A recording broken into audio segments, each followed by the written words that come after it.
Hi, and welcome. Welcome once again, people, to Timeless Entertainment. Anyway, today I'm going to be talking about the Joker. I'm not going to talk about uh, Jack Nicholson's Joker. I'm not going to talk about the Keith Ledger thing.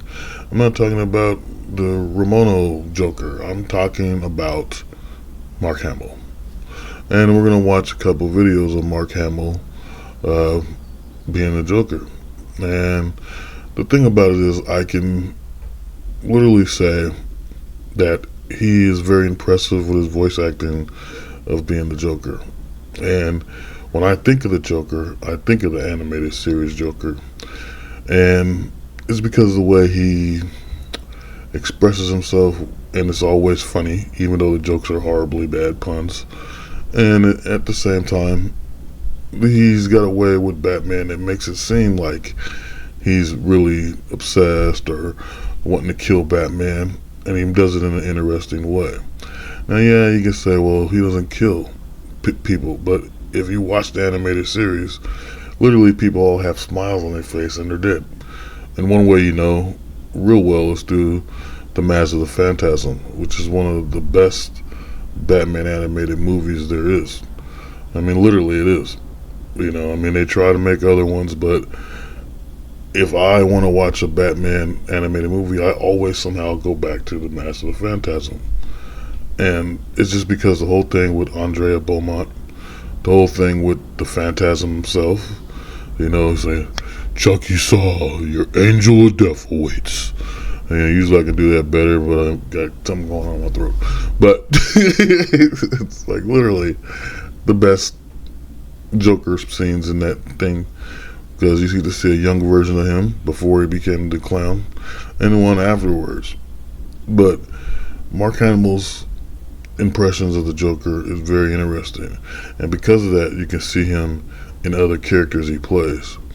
But I found out recently that Mark Hamill was doing voice acting before Star Wars, so it kind of makes sense that he's been one this whole time. The funny thing is, you talk to some people, all they see is Luke Skywalker. And it's cool that people recognize him like that. Hell, I recognized him like that until I found out he was a Joker. But the thing about it is, I say his Joker acting is far better than Luke Skywalker, because why? We only have little small snippets of him being Luke Skywalker. But they were epic and legendary that you would always remember them. But when it comes to the Joker, you can't see it ending because it's just so fantastic. It's just like something that that's the Joker. So because that's the Joker, that voice of Mark Hamill's is always going to be known as the Joker. And anyway, so what's going to happen? We're going to watch a couple videos. Hopefully fair use. No copyright problems here. And just let you guys know and show some kind of respect to the clown, that Joker, that is Mark Hamill. And with that being said, my nose is itching, I have no idea.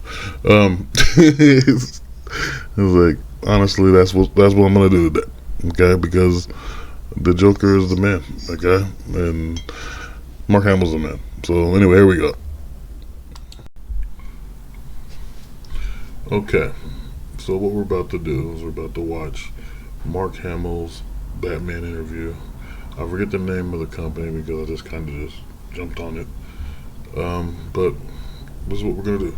Shout out to the people that created this video. Shout out to Mark Hamill and the cameraman, whoever he is, and the editor of this video.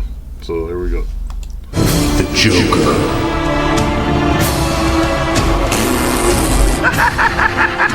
Let the good times roll! Now you gotta like that. You gotta like the sound of Joker's laugh. I mean, Mark Hamill puts his personality and his heart into it, you can tell. The thing with the Joker is that in the long comic book history of the character, he started off as pretty much a straight homicidal maniac. Now, this is Bruce Timm. And I know I'm interrupting him talking or whatever, but this video has been seen billions of times by many Batman fans. But Mark Hamill wouldn't be the Joker without this guy and a couple other guys. that worked for Warner Brothers at the time. But Bruce Timm is currently making a Batman show. I forget the name of it exactly. Batman, I think it's The Curse of the Bat or something of the Bat. I don't know. But I don't really dig the new one he made because Penguin's a girl. But anyway, there we go. And then they kind of made him goofier and goofier. And then he became kind of a joke. Mother always said I had talent. And then this time they brought him back as a serious psychotic killer. The Joker in our show could not kill because it was a children's television show. Instead of him murdering people, we would have him give him that hideous Joker grin. See the stuff right there with the smiles on the characters and then them not moving at all, just get this big freaking grin. It usually represents they're dead. Now, if you watch the animated series, now you can listen to them and they can say that. But anybody that watches the show, you know the character's dead. Especially in Master of Phantasm when they go to Chucky Saw's apartment and he's got a big smile on his face and he's dead because, first off, the Phantasm is killing everybody. And you get to this place and you're like, well, Joker killed this person. And you know because of the smile on the guy's face. And Joker talking through a little tiny box on the guy's lap. But, yes, Joker killed a lot of people in this show. Just overlooked the creators because they didn't even realize they were making Joker kill people in a Joker way. Which in its own way is almost worse. I really have to congratulate myself on this one. I never liked clowns. Yeah, they always gave me the willies. Joker's the perfect Batman villain because he's the antithesis of Batman. A bat in the hand is worth two in the belfry. It's antimatter and matter facing each other. I don't really know why he's such a perfect yin to Batman's yang, because the characters are really dissimilar. I mean, there's nothing, historical about clowns and bats. You're losing your edge. Joker is the flip side of Batman. Batman's grim, Joker's happy. The personal hatred that the Joker has towards Batman, the fact that he just wanted the A limelight. countdown of victims that will end at midnight, unless our dear Dark Knight stops me first.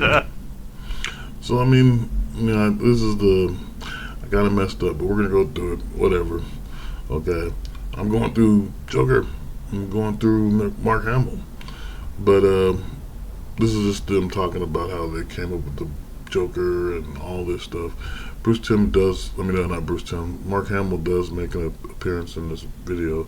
Bruce Timm, on the other hand, what I was going to say was he's the creator that helped make the 90s superhero scene for DC memorable. Him and the other guy you saw, Alan, they made a lot of good DC shows. Adventures of Superman, Batman animated series, Justice League Unlimited, and I think even Static Shock. So, and there's another one, Zeta, which is this robot that you see in Batman Beyond. Hell, I forgot all about Batman Beyond. Without these shows, DC probably would have fell off. But it's because of those animated series that kept DC going. Nowadays, we got the DCU, and then the MCU, and they're competing in there where we're remembering superheroes now. But if it wasn't for this back then, we wouldn't have these memories of Batman. We probably wouldn't have the same memories of X-Men and Spider-Man if it wasn't for those animated series that was created by Fox and Marvel themselves. But anyway, back to this. Mark Hamill just nailed that part perfectly. When the second we heard that scary laugh, we knew he had the Joker.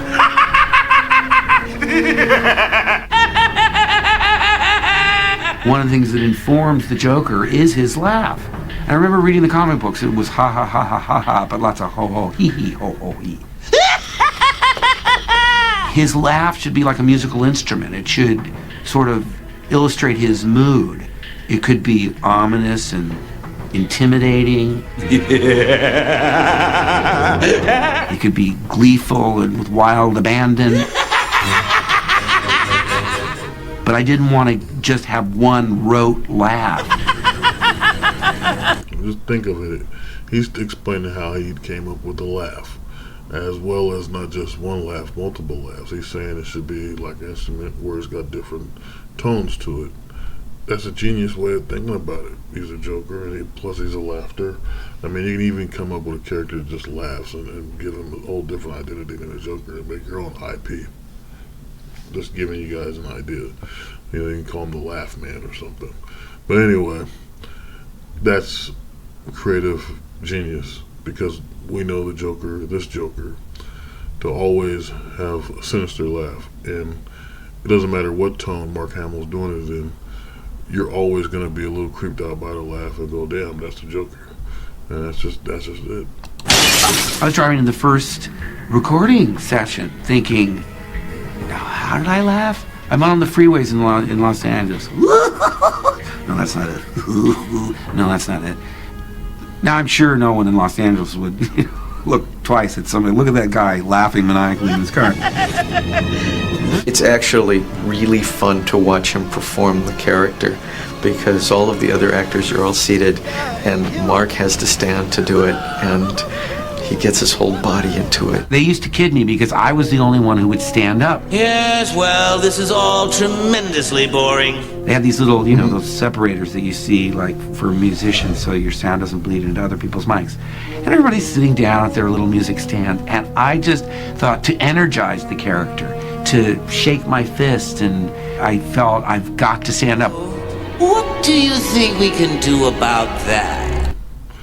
So, even the fact that he's expressing how he did it in the studio, where he's standing up and he's expressing it's showing you right there, he's got energy, he's got drive, he's got passion, and he's putting he's throwing it all into this character. Some could say he's doing it because, well, he's a fan of the Joker himself, or it's the fact that he really believes he is the Joker. Now, that happens a lot. I forget the term they have. They have a term for actors and stuff who actually think they're their character. And lately you see that in some people. They talk about Gal Gadot thinking she's Wonder Woman. They talk about the guy that played Homelander thinks he's Homelander, and so on with a lot of other actors that play certain characters. But then you get those actors that play a superhero character who regret playing it or doesn't really want to be involved with that character anymore. One would be the Greatest American Hero, and that guy, he didn't want to be known as the Greatest American Hero anymore. Same thing with freaking Tom Welling didn't want to have anything to do with Clark Kent for a while. He didn't want to wear red and blue and stuff. There's a lot of people who do it and then they're typecast because of that character they played, and you never see them again except for small little roles or appearances or cameos, and it's kind of sad. But with Mark Hamill here, because he played an iconic figure like Luke Skywalker, he could always come back in other things, because they'll be like, damn, that's Luke Skywalker. They think that because they physically see him as Luke Skywalker. They physically see that guy. But when you think of the Joker, you don't see that, and because he doesn't sound like that naturally, you don't think, oh, he's a Joker, until you hear him do his impressions. It's actually a genius move to be a voice actor. Unless you're that girl, what's her name? I can't remember her name right now. Oh man, she's in every cartoon nowadays, and it's always her. But anyway. The directive always was, don't think of it as animation, just read it like you were acting in a play. I'm sure all the folks at home will enjoy sharing this special occasion. With the Joker, I imagined I was in a 1930s radio drama. You could actually videotape Mark Hamill recording the voice and use some of that for the animation. He is so articulate in his physical acting. I love voiceover animation because people can't see you. You make these choices that you would never do if you were doing a live action role. See, Patsy, I think of everything. Batman has, by far, the greatest collection of villains in all of comics. Oops. Looks like we're experiencing technical difficulty. But don't worry, folks. We're still on the air. So often the Joker has been played as sort of like a harmless clown or a total raving psychotic madman, which actually defeats the purpose of doing the character, because then he becomes totally unsavory. He had these really demonic... Now, what they just said right there about the Joker, could be played as a psychotic madman, and he's saying it defeats the purpose of the Joker. Well, I think that's what you got when it came to the Batman Begin movies, or whatever you call it, the ones with Christian Bale, and you have Heath Ledger. His his Joker was just psychotic. And I think the thing about it is the way he played it. People like the violence. They like the action part of that violence of that Joker. The thing with that Joker is, though, he was more just like a thing like, hey, listen, this guy, he's out of control, he's wild, and he's crazy. And that's where they were at with him.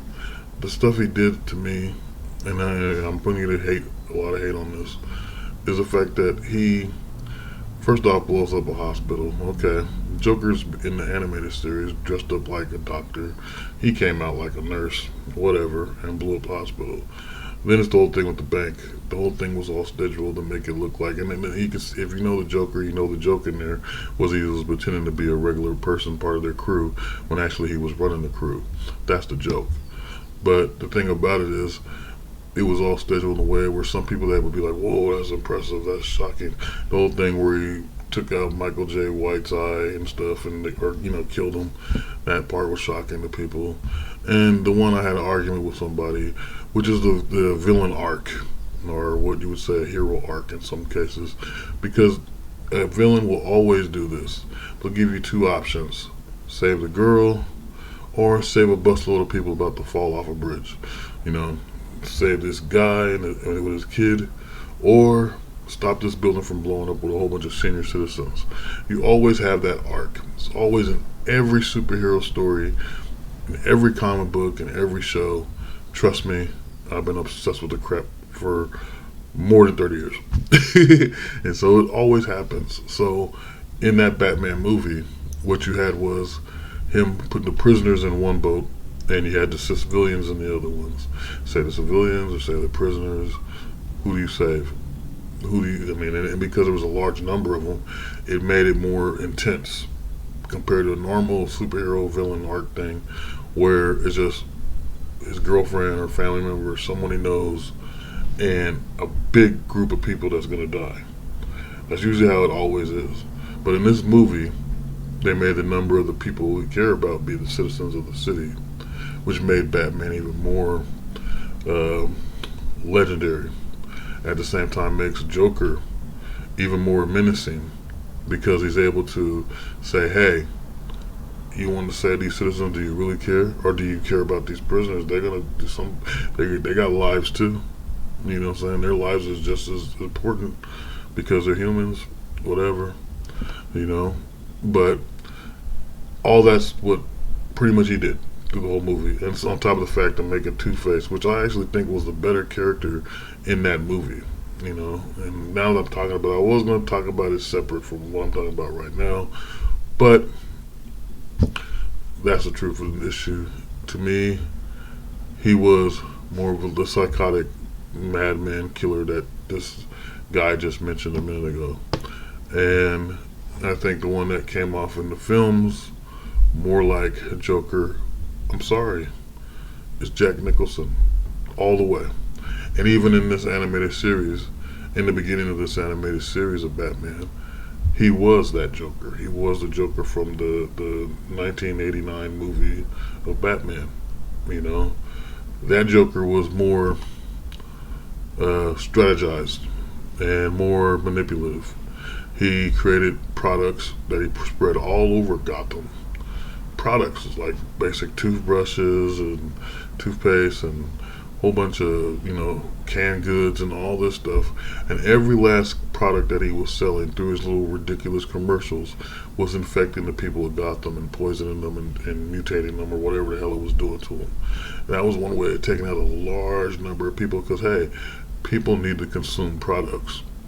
Like right now, if toilet papers were infected with some chemical, would you know?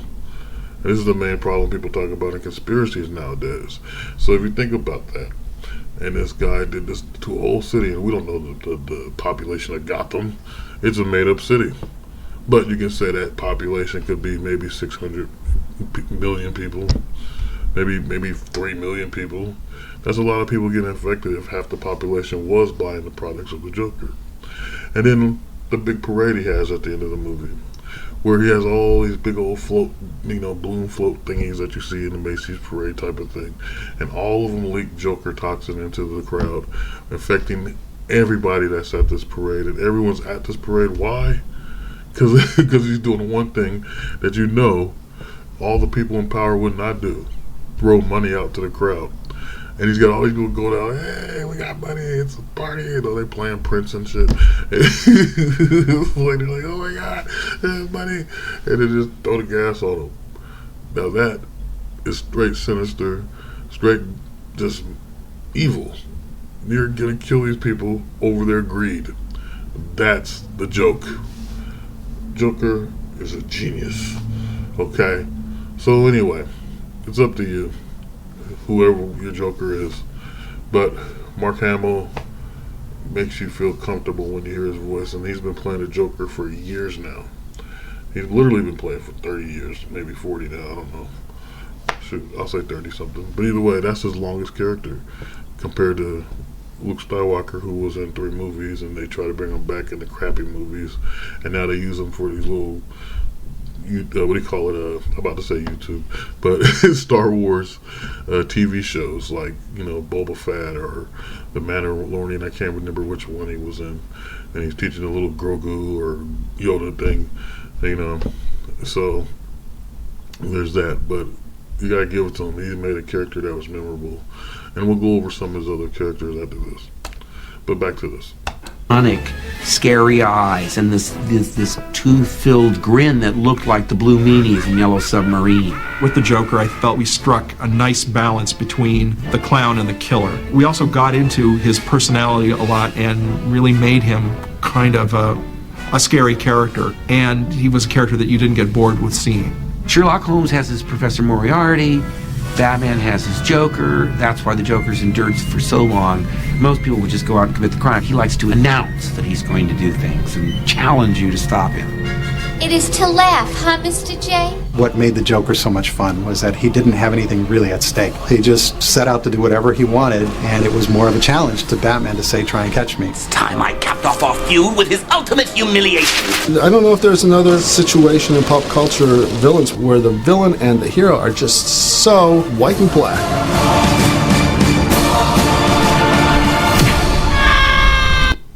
So that's that video, and now I'm gonna switch over to another one. Kind of talked a lot, didn't I? Anyway, here we go. So that's just one of the videos that I'll be showing now. We're gonna move on to the next one, but I wanted to show how Mark Hamill explains how he does the Joker. Not just how he does the Joker, how he feels about the Joker, and obviously the man enjoys playing the Joker. The man enjoys playing the Joker, voicing the Joker, and you can even hear from the creators that they're impressed how he gets up and does the voice of the Joker. So, I mean, what can you say? His Joker is the one that you hear in your head, and that's the honest to God truth. You can picture all these other Jokers, but he's the one that you hear in the head. And then when you hear other Jokers, you're like, wait a minute, that's supposed to be a Joker. And this is why some people that do live action fan films and whatnot try to sound like Mark Hamill, because that's the Joker you hear in your head. Like I said, it's the oldest Joker right now. So anyway, moving on from that, we're going to talk about other characters that Mark Hamill has played, and when you listen to him, you can hear the Joker's voice inside their head. Well, inside their head. You can hear Joker's voice when he imitates these other characters and does their voiceovers. And so it's impressive, though, that he's able to even still manage to make you think of another character without thinking of the Joker. But if you listen, well, you can go, hey, that's Mark Hamill. Honestly, even if you listen to old cartoon voices of Mel Blanc, you can tell the similarities right away of what character is his. Like when you hear Bugs Bunny, if you listen to Heathcliff, he sounds just like Bugs Bunny. You know what I'm saying? And sometimes you can listen to the other characters and they sound like Daffy, or they sound like, Sylvester, and they all sound like Mel Blanc. but he does it. But if it wasn't for the visual drawing, we would think it was just different people, but it's all the same guy. It's very impressive. Voice acting is something I enjoy, and I want to do eventually, and might be able to do real soon. You know. So anyway, here we go. Okay, so we're about to watch another video of Mark Hamill explaining his animated voiceover characters. This video is made by Teddy K Gaming. Shout out to them. Go to their channel, watch more stuff. If they made this cool video of Mark Hamill, they got more cool ones. You know what I'm saying? And what I have to say is just like my show if you like it. You know, you don't have to subscribe, you don't want to. I just want people to show me they like it, and I'll keep making it. Because why not? You know, I'm just going to express my thing. I'm not going to be at 3 episodes every day or, you know, just constantly every day. But you'll get something at least once or 2 a week, you know, if you feel the need. But anyway, here we go. So, warning. Spoilers. Okay.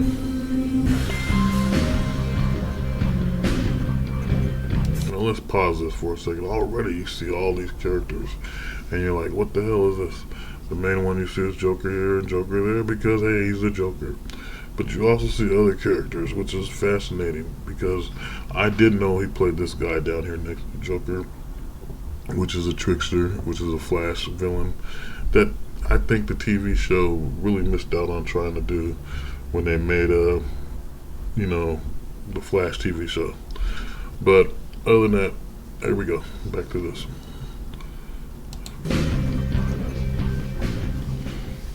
Yeah, Turbo's got nothing to prove. Except, you know, that he is faster than the Gecko. I guess you're slowing down. See you around.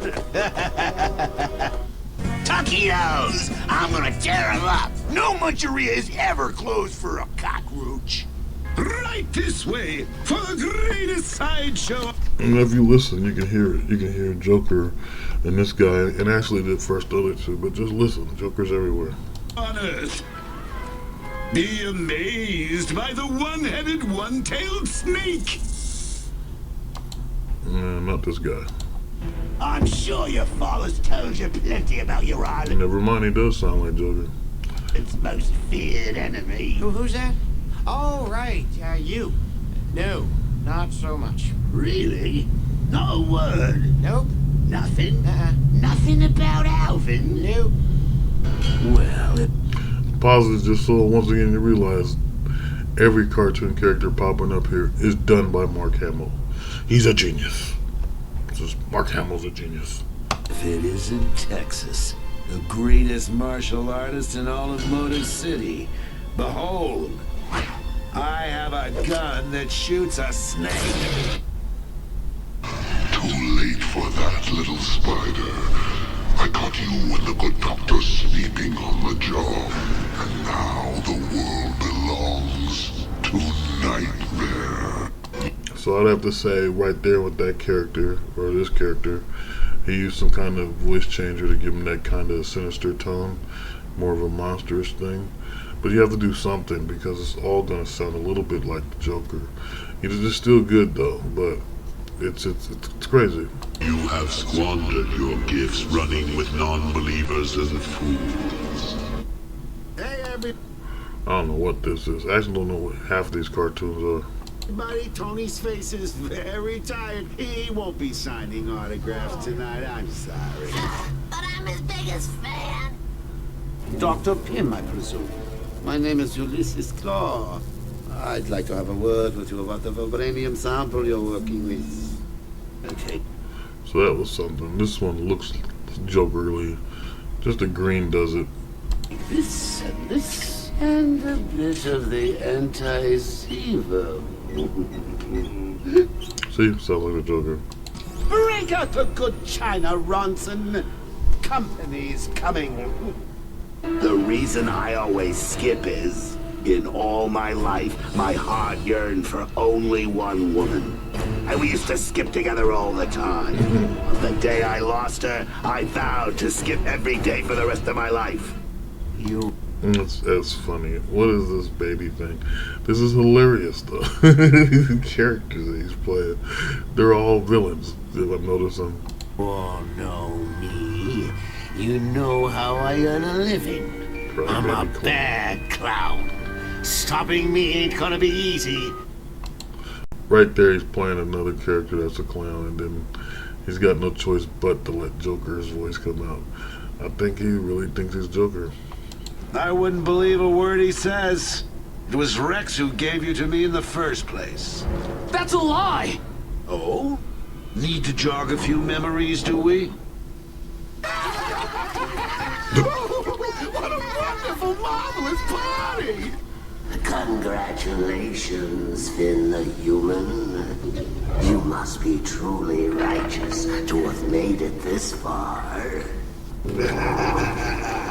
I guess these are Adventure Time, because that's the only thing I saw with these three characters here. Who are you? I am the manifestation of your fear. Rich, though, is a shocker. I had no idea he played that character. One thing I gotta say about the animators of this character right here, they only made 3 fingers. What's with that? You know, we're not in the Simpsons or the Flintstones. We need 5 fingers. He destroyed my plans for ruining the world! I must fulfill my destiny and defeat him! He was the ruler, until Dr. Doom came along and took it from him. I've come to ask for help in getting my realm back. He took your parents, ruined your life. Fulfill your destiny. This is actually interesting too, the Spectre. He's played a lot of villains and interesting characters. The Spectre's not really a villain in so many words. He's more mysterious. So it's a real interesting selection of characters Mark Hamill's played. I'm kind of surprised. I only watched like about a minute and a half of this, and I was like, okay, I got to do a video and talk about Mark Hamill, and that's where we at right now. But I just think it's funny that these characters I'm looking at like, well, wait a minute, he's played this person. It's crazy. Become what you have trained to be, an agent of vengeance. I chose to pass my knowledge on to only one. I created a legacy so resilient that now you come before me. Fluff bottom, if you please, mon chéri. And cataclysm. Biker Mice from Mars. I remember when it came out back in the day, and I was thinking, it's ridiculous. This Biker Mice from Mars. Literally, when it comes to animations, there's characters I'm so tired, or should I say creatures, I'm so tired of them making new versions of. Mice, for example. There's too many ducks, and there's way too many dogs and bears. Okay? And cats, there's a big number of them too. So can we make creatures that's not cats, not bears, not dogs, not ducks, and definitely not mice? Dang. Get that oversized pantaloon. Looks like little Miss PC Tenacious still throwing pity parties for the downtrodden and useless. Nice girl. I'm going to show you something That you need to know. Death Clock is performing Deathwater live for the first time ever. I would rather have my brain scooped out with a melon baller than to miss the opportunity to deliver the berriest cheese snacks to my beloved Death Clock. I hate kids like you. The hell? Never mind. It was funny to me what he just said. Anyway. Who think they're so good they don't have to take the IGPX seriously. Drives me nuts. Now, are you looking for anything in particular? I mean, a certain kind of... crap. I just need something to lure my stress. Let's see. Drives me nuts. Now, are you looking for anything in particular? I mean, a certain kind of high. I just need something to lure my stress. Let's see. Got Bubba Kush, Lavender Kush, Telly Savalas Kush, OG Scarlett Johansson. Hey, that bunny knocked out my signal! No, I didn't remember. No, I did like this cartoon, Looney Tunes Unleashed. I had no idea he'd voiced the character, but man, crazy. Oh shoot. Hit the wrong button there. Attention here is the perfect thing to wear when you go out. Coward! You think you're brave enough to face me, but you'll only do it during the eclipse. This right here is amazing. I had no idea he was in Avatar. This is shocking to me. That he's the Lord, freaking the Fire Lord, okay? Like, what the hell? Wait a minute, go back. What? Here's the perfect thing to wear when you go out. Coward! You think you're brave enough to face me, but you'll only do it during the eclipse. If you have any real courage, you'll stick around until the sun comes out. Gotta lay low. Well, Oh, for a while. This looks like a good spot. Once I get my body back and reverse the gypsy curse, or whatever the hell my origin is, I won't be hanging out in any lettuce patches. It's not the same Chucky. Okay, first off, the guy who's been playing Chucky, just like how Mark Hamill's been playing the Joker, has been playing Chucky for a very long time. For like since the 80s. Over 40-something years. And honestly, I like that version of Chucky with Charles Lee Ray. I mean, shit, everybody does, right? But Mark Hamill did the remake they made where Chucky's a robot. And the Child's Play where he's a robot, Chucky. And that was Mark Hamill as Chucky. But I thought that movie was crazy. If it wasn't for Audrey Plaza, I wouldn't have watched it. That woman is... She's amazing. I can watch her in anything. She makes my mouth water. She should make yours water too. Son, I'm 62 years old. I'm just an actor. You people are all insane. Ladies and gentlemen, I've gathered you here today to volunteer my services to go blow up that meteor.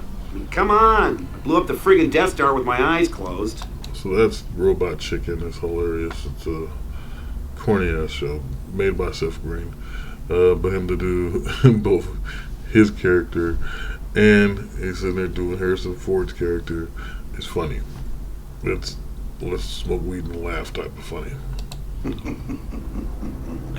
There are forces in the universe beyond your imagination, Chiro. We are but pawns in a universal game of good versus evil. Believe it or not, once upon a time, my pops and I were in the circus. We were knife throwers. Well, I threw the knives and Dad hoped I wouldn't hit him. It was quite an act, really. You're not well. I'm fine. Now this I remember well. This episode of Justice League, and what it is Flash, and I think it's not Batman, but Green Lantern and somebody, and they're going around with Flash, and they're looking at his villains and stuff, and they come across a trickster, and the fact that the trickster is supposed to be mentally ill, and he didn't take his medication, and that's when he wants to become a villain. It's just how they played it in that whole Justice League thing, and it's just funny. It's funny how he acted this out. It was quite an act, really. You're not well.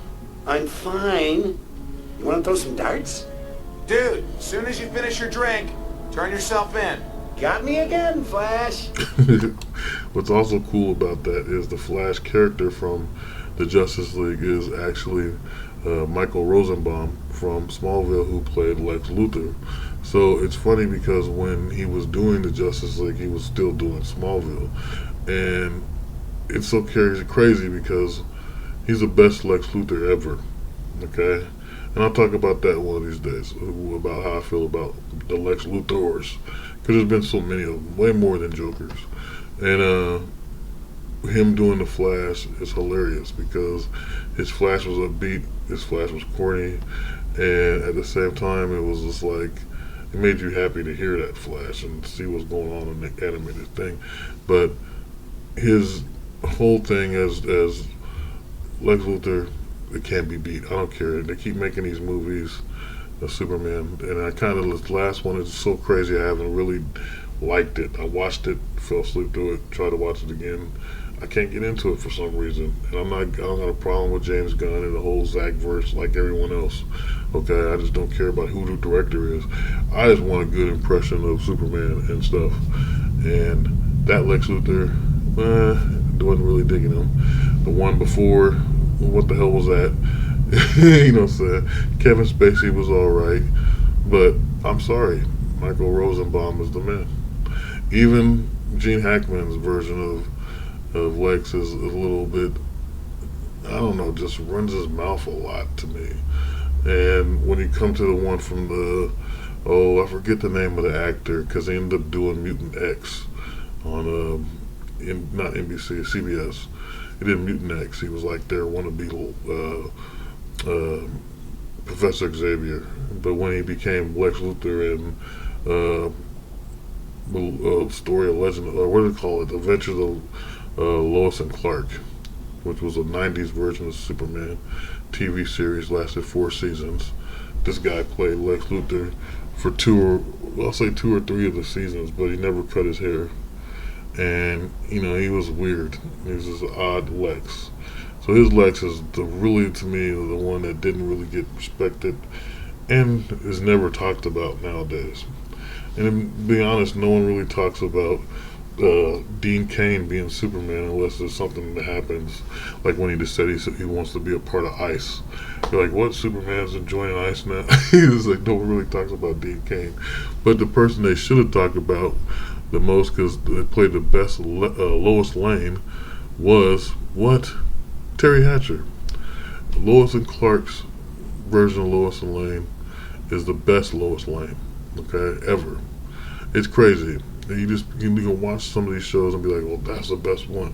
And because every time there's been a Lois after her, they can't do it right. I don't even care. Like, I'll say one that came maybe close, but to me was a giant, was the girl that played Lois Lane in Smallville. She was taller, but she wasn't, Terry Hatcher had everything. She was beautiful. She had the personality. She had the verbal skills. She was the best Lois. And you can go on and on and on about characters. So, but I'm going way off because I'm talking Superman again. God dog it. But anyway, Mark Hamill played the Trickster.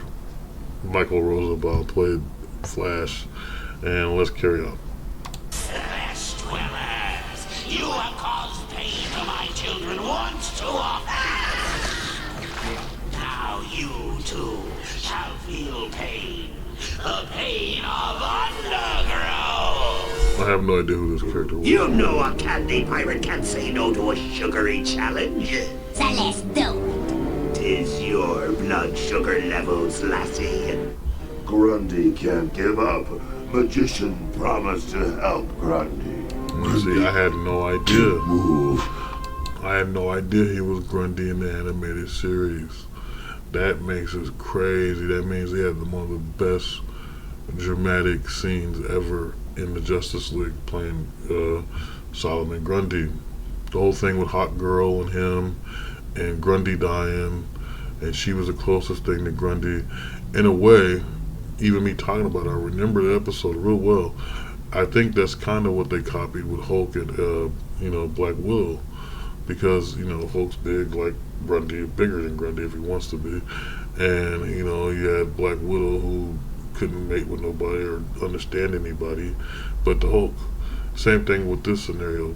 Hot Girl couldn't understand no one on Earth because she came from Fanastera or whatever the name of the planet was, and at the same time Grundy's from wherever the hell Grundy came from, and they was able to relate, and she loved him or whatever, and he died, and it was a really dramatic scene. That shows that Mark Hamill has some strong acting skills that are being ignored by the populace, man. Literally, go watch, I think it's season 2 of the Justice League, the animated series, and watch how that character is. Those of y'all that be like, oh, it's just a cartoon, whatever the crap. Y'all don't know. As long as you got a good writer, you can make shit look like it's a freaking gold bar.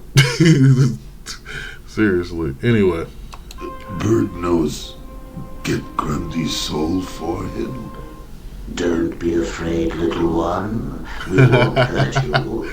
Tell us, what's your name? wow, I didn't know he was on Samurai Jack, and he played the little sea. That's the seaman type of little creature, monkey, whatever you call those dumb little seamen that you put in the thing and they grow and they're really shrimp or whatever the hell. Is crazy. Hello, we're the Time Squad. Our mission is simple, enforcing the past to protect our future. I'm the sheriff Oh of... my god, he played Ricochet Rabbit, and it says Birdman. He played Ricochet Rabbit, yo. Y'all might be way too young to know who Ricochet is. Holla. In the normal course of apprehending some varmint dives, a few things got broken. Now the town wants to take my badge away. Ooh, Twiggy, quick. Get busy. Wow. We got us a new customer to car. Hello, chum. Take a free shot, why don't you? It's on the house. That was so not regulation, boss. Soon the city of Townsville will be hypnotized and obey the common household feline. I had no idea he played a cat in Powerpuff Girls. The only thing I liked, when it first came out, all those new cartoons that Cartoon Network put out, you know, Dexter, Powerpuff Girls, Samurai Jack, you know, they were all like impressive. I didn't really like Johnny Bravo like everybody else or whatever it was, but I liked watching, Samurai Jack the most. I even have the whole series of Samurai Jack. And Dexter's Laboratory. Dexter's Laboratory is hilarious. But Powerpuff Girls had some funny scenes because I would, watch it when you go to people's houses, they're watching it. And Mojo Jojo was the funniest thing to me. A monkey with his brain out and the little bear. There's this scene, if you guys know the Big Lebowski real well, where the Big Lebowski's in front of the fireplace and he's telling the dude, he says, what makes, or so how he said, dang it, he says, I'm trying to remember the line exactly.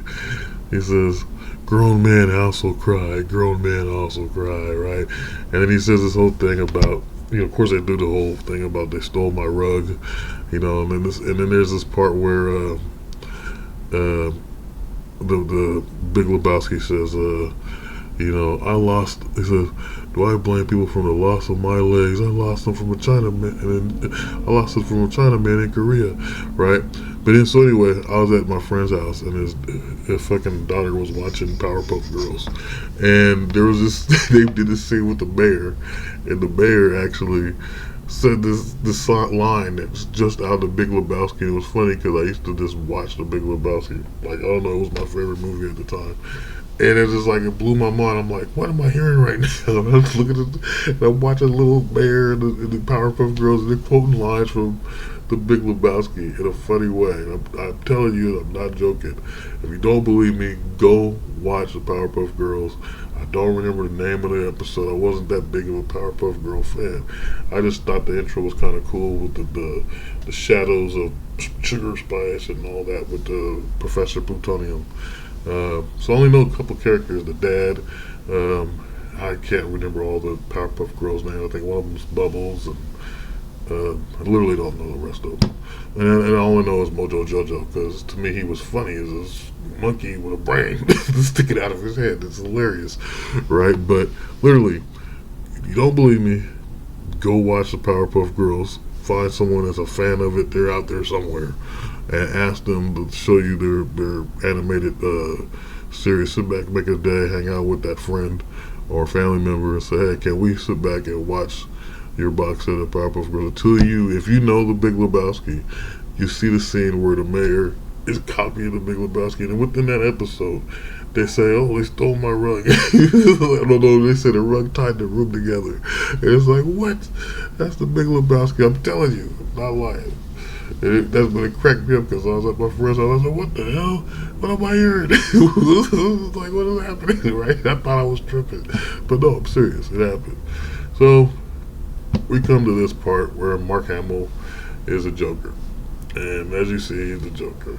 I mean, there's still like another 8 minutes, believe it or not, of the rest of his characters, which I might go over on a little time later on sometime. But Mark Hamill's played a hell of a lot of animated characters as we've seen so far. I'm still tripping that he played the Fire Lord in Avatar. I had no idea. This is some crazy stuff. But anyway, that's what we got. So this is been interesting trying to talk about Mark Hamill and his characters, and I went off topic so many times. Hopefully you guys have patience with me and come in again to see this show when I post it. Okay, I'm not on a big schedule of every 3 days or every episode every 3 days that they used to say with YouTube. I'm just gonna try to make one a week. Hopefully that's good enough for you guys. But if you like it, go and hit the like, excuse me, leave a comment. Let me know what you want me to talk about, as long as it's good, I'm not a drama channel, so keep your drama crap and your, foolishness somewhere else, just talk about entertainment. That's what I talk about constantly anyway. So, this is Timeless Entertainment. Catch you next time. Stay positive. And go check out any of those cartoon characters you recognize of Mark Hamill and just start laughing because it's the Joker. So, peace out, people. Peace. Power Stone.